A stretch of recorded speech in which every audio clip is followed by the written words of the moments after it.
লক্ষ্মী পুজোর দিন লক্ষ্মী মায়ের পটচিত্র আঁকার একটা প্রয়াস।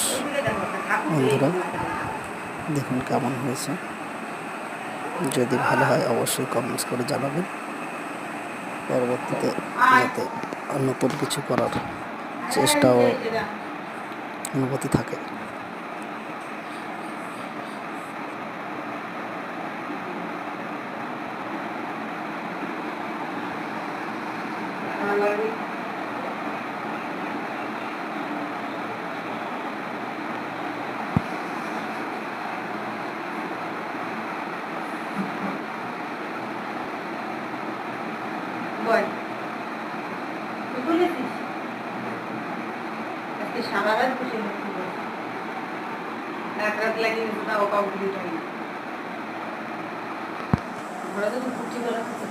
আচ্ছা তো ভিডিও হচ্ছে তো, আচ্ছা তো।